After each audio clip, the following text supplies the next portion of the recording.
that the continent has now defined itself.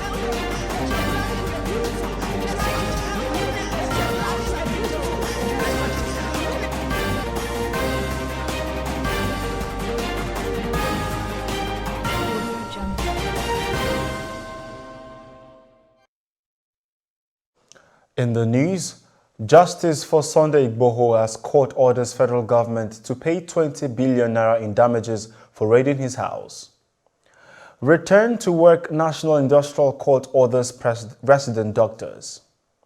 South Africa ex-President Jacob Zuma loses bid to revoke jail sentence. Details coming up shortly.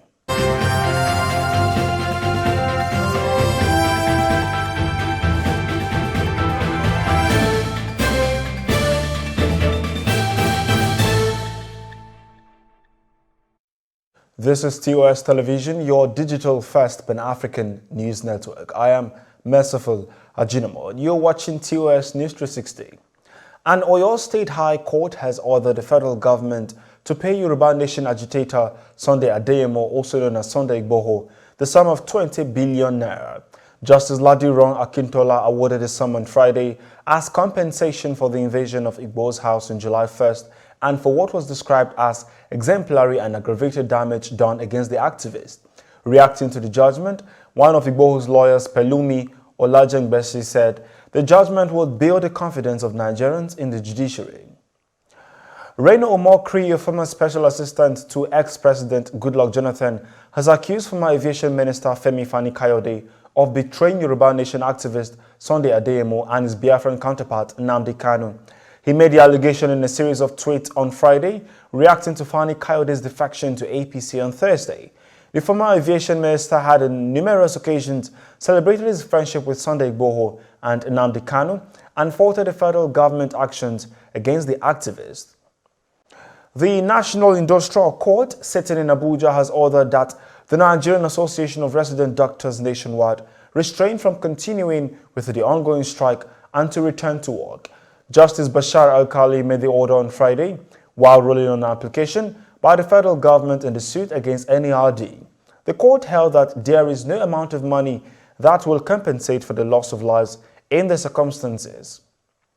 The Nigerian Communications Satellite Limited on Thursday disclosed its plans to acquire 2 additional satellites by year 2025 in a bid to increase its operational capacity and global profile.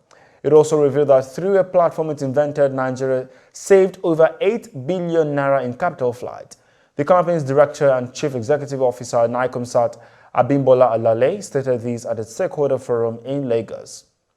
And now to news across Africa. South Africa's Constitutional Court has ruled that former President Jacob Zuma had failed in his bid to have his 15-month jail sentence for failing to attend the corruption inquiry overturned. Zuma, recuperating in hospital after undergoing surgery for an undisclosed illness, asked the court in July to revoke its sentence for failing to testify at an inquiry proving corruption during his 9-year rule. He argues it was excessive and that jail would endanger his health and life. Zuma faces 16 counts of fraud, corruption and racketeering. This is your digital first Pan-African news network, TOS Television, and you are watching TOS News 360. More stories across Africa plus global business and sports will return. Stay with us.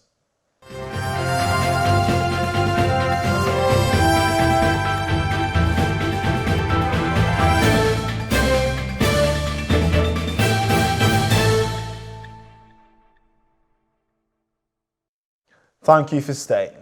Leaders of Somalia's 5 semi-autonomous states have appealed to the president and the prime minister to end their damaged feud, warning of the risk of political instability in the Horn of Africa nation.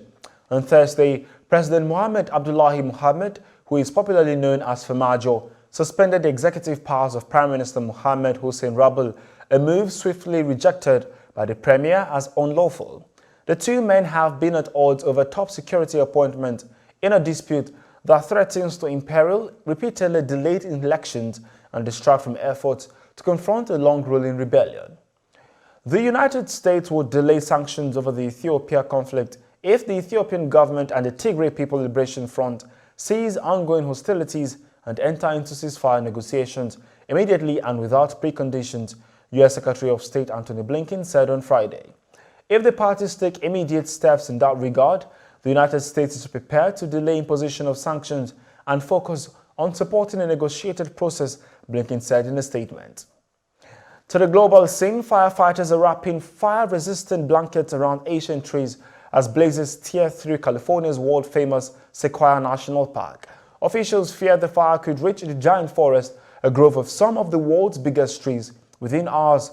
The forest hosts some 2,000 sequoias, including the 275-feet General Sherman, the biggest tree by volume on Earth and about 2,500 years old.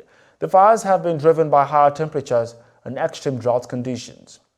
Talking business, the Monetary Policy Committee of the Central Bank of Nigeria has retained the monetary policy rate at 11.5%. The CBN Governor Godwin Emefiele disclosed these after the committee's two-day meeting in Abuja Thursday. It also retained the cash reserve ratio and liquidity ratio at 27.5% and 30% respectively.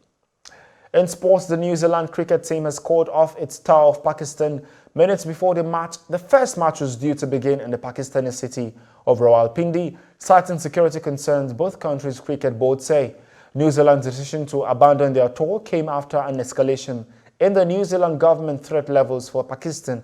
Prime Minister Jacinda Ardern said on Friday that she totally supported New Zealand cricket's decision to pull out of its Pakistan tour as the safety of the players was paramount. That is TOS News 360 on your digital first Pan-African news network. For more updates, visit www.tostvnetwork.com.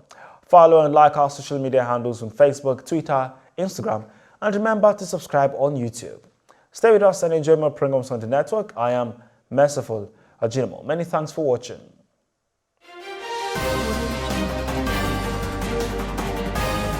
But we as a continent are now defined